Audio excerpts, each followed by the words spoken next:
இந்த நாளிலே நாம் பார்க்க இருக்கிற இறைச்செய்தி என்னவென்றால், ஆவியோடும் உண்மையோடும் ஆண்டவரை வழிபடுதல் அல்லது தொழுது கொள்ளுதல் என்கின்ற தலைப்பின் கீழாக ஒரு சிறிய இறைச்செய்தியை நான் கொடுக்க விரும்புகிறேன். இந்த உலகத்தில் இருக்கிற பல கோடி மக்கள் கடவுளை நம்புகிறார்கள், கடவுளை விசுவாசிக்கிறார்கள். இந்த உலகத்தில் பல நாடுகள், பல தேசங்கள், பல பிரிவுகள் உண்டு. பல நகரங்கள், பல கிராமங்கள், பல காடுகளும் கூட உண்டு. இங்கெல்லாம் மக்கள் வாழ்கிறார்கள். இங்கெல்லாம் வாழ்கிற மக்கள் கடவுள் உண்டென்று அவர்கள் நம்பி அவரை வழிபடுகிறதை நாம் பார்க்கிறோம். ஒரு மதத்திற்குள் பல பிரிவுகளை கொண்டிருக்கிறார்கள். ஒரு இனத்துக்குள்ளேயே பல பிரிவுகளை கொண்டிருக்கிறார்கள். ஒரு இனத்துக்குள்ளே பல்வேறு கடவுள்களை வணங்குகிறார்கள். எல்லோருக்கும் இறை நம்பிக்கை உண்டு. ஆனால் உண்மையான தெய்வத்தை நாம் வழிபடுகிறோமா என்பதை யாரும் கவலைப்படுவது கிடையாது. தங்கள் மனதிற்கு தோன்றிய தெய்வங்களை இதுதான் தெய்வம் என்று வணங்கிக் கொண்டிருக்கிறார்கள்.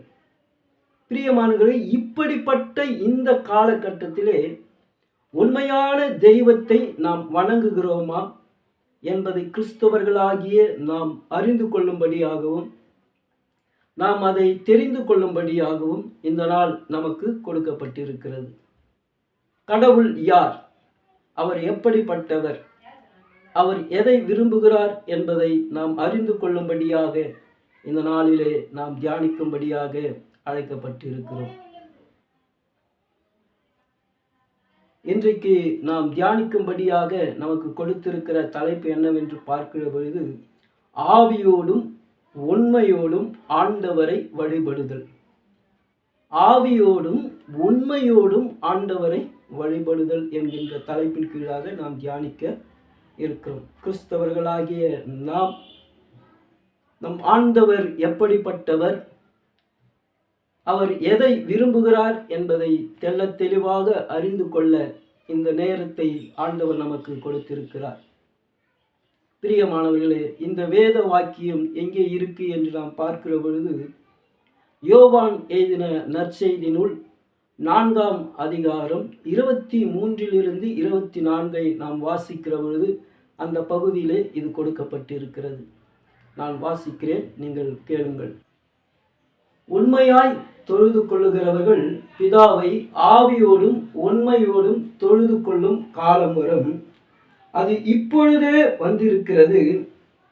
தம்மை தொழுது கொள்ளுகிறவர்கள் இப்படிப்பட்டவர்களாய் இருக்கும்படி பிதாவானவர் விரும்புகிறார். தேவன் ஆவியாய் இருக்கிறார். அவரை தொழுது கொள்ளுகிறவர்கள் ஆவியோடும் உண்மையோடும் தொழுது கொள்ள வேண்டும் என்று பிதா விரும்புகிறார். பிரியமானவர்களே, இந்த பகுதியை நாம் சற்று ஆய்ந்து பார்ப்போம் என்று சொன்னால், இந்த வேத வசனத்தை சொல்லுகிறவர் குமாரனாகிய கடவுள். குமாரனாகிய கடவுள் பிதாவாகிய கடவுளை குறித்து அவர் சொல்லுகிறார். பிதாவாகிய கடவுள் தம்மை தொழுது கொள்ளுகிறவர்கள் எப்படிப்பட்டவர்களாய் இருக்க வேண்டும் என்பதை தெள்ளத் தெளிவாக இந்த பகுதியிலே நமக்கு சுட்டி காட்டுகிறார். இந்த பகுதியை நாம் பார்க்கிற பொழுது இந்த பகுதியிலே ஆண்டவர் நமக்கு 2 காரியங்களை குறிப்பிடுகிறார். ஒன்று, பிதா எப்படிப்பட்டவராய் இருக்கிறார் என்றும், இரண்டாவது, அவரை தொழுது கொள்ளுகிறவர்கள் எப்படிப்பட்டவர்களாய் அவரை தொழுது கொள்ள வேண்டும் என்பதையும் அவர் தெளிவாக விளக்குகிறார். 23ஆம் வசனத்திலே நாம் பார்க்கிற பொழுது, உண்மையாய் தொழுது கொள்ளுகிறவர்கள் பிதாவை ஆவியோடும் தொழுது கொள்ளும் காலம் வந்திருக்கிறது. அப்போ பிதாவை அவர் அவருடைய உண்மை தன்மையை இங்கே எடுத்து காட்டுகிறதை பார்க்கிறோம். பிதா எப்படி இருக்கிறார் என்று சொன்னால், பிதா ஆவியாய் இருக்கிறார். உண்மையாய் தொழுது கொள்ளுகிறவர்கள் பிதாவை ஆவியோடும் உண்மையோடும் தொழுது கொள்ள வேண்டும். இங்கே பார்க்கிற பொழுது தேவன் ஆவியாய் இருக்கிறார் என்று 24ஆம் வசனத்திலே சொல்லுகிறார். அப்போ தேவனாகிய கடவுள் அவருடைய தன்மையை பார்க்கிற பொழுது அவர் ஆவியானவராக காணப்படுகிறார். இரண்டாவதாக பார்க்கிற பொழுது இயேசு கிறிஸ்து சொல்லுகிற காரியம், தம்மை தொழுது கொள்ளுகிறவர்கள் இப்படிப்பட்டவர்களாய் இருக்கும்படி பிதாவாகிய தேவன் விரும்புகிறார் என்று சொல்லுகிறார். அப்போ பிதாவாகிய தேவன் விரும்புகிறபடி நாம் அவரை தொழுது கொள்ளுகிறோமா என்பதை நாம் சற்று ஆராய்ந்து பார்க்க அழைக்கப்படுகிறோம். பிதாவாகிய தேவன் அவர் விரும்புகிறபடி தம்மை தொழுது கொள்ளும்படியாக அவர் விரும்புகிறார்.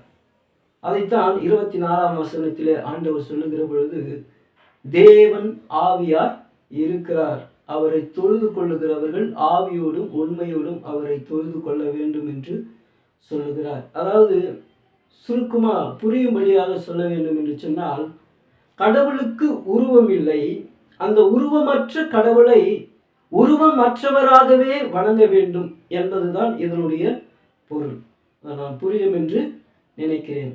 இந்த சர்வ லோகத்தையும் படைத்த ஆண்டவருக்கு உருவம் இல்லை, அவர் அருவமும் இல்லை, சொரூபமும் இல்லை என்று சொல்லுவார்கள். அவருக்கு எந்த ஒரு உருவமும் கிடையாது என்று சொல்லுவார்கள். அப்போ பார்க்கிற பொழுது அவர் ஆவியாக இருக்கிறார், அவர் எந்த உருவத்திலும் இல்லை. அப்போ ஆவியாக இருக்கிற தேவனை ஆவியோடு கூட, அந்த உண்மை தன்மையோடு கூட நாம் தொழுது கொள்ளுகிறவர்களாக இருக்க வேண்டும். அதைத்தான் பிதாவாகிய தேவனும் விரும்புகிறார். பிரியமானவர்களே, இன்றைக்கு கிறிஸ்தவர்களாகிய நாம் தொழுது கொள்ளுகிற கடவுள் எப்படிப்பட்டவர் என்பதை இந்த சத்தியத்தின் வழியாக நாம் அறிந்திருக்கிறோம். அவர் ஆவியாய் இருக்கிறார். நம்முடைய கடவுளுக்கு அல்ல, கடவுளுக்கு உருவம் இல்லை. இந்த சர்வ லோகத்தையும் படைத்தவருக்கு உருவம் இல்லை, அவர் ஆவியாய் இருக்கிறார். அப்போ ஆவியாய் இருக்கிற அந்த கடவுளை நாம் ஆவியோடு கூட வழிபட வேண்டும் என்பதுதான், அந்த நிலையிலே அவரை வழிபட வேண்டும் என்பதுதான் பிதாவினுடைய விருப்பமாய் இருக்கிறது. அது மாத்திரமல்ல, ஆண்டவர் இதை குறித்து ஒரு 3 வசனங்களிலே அவர் சொல்லுகிறதை நான் உங்களுக்கு சுட்டி காட்டுகிறேன்.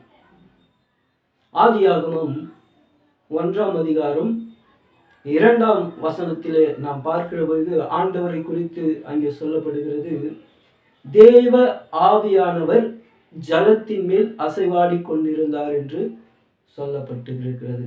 அவர் ஆவியாக இருக்கிறார் என்பதை இந்த பகுதியிலே பார்க்கிறோம். தேவ ஆவியானவர் ஜலத்தின் மேல் அசைவாடி கொண்டிருந்தார், அவர் ஆவியானவராக காணப்படுகிறார். அது மாத்திரமல்ல, அதே ஆதியாகமத்திலே நாம் பார்க்கிற பொழுது ஆதியாகமம் 3ஆம் அதிகாரம் வசனங்கள்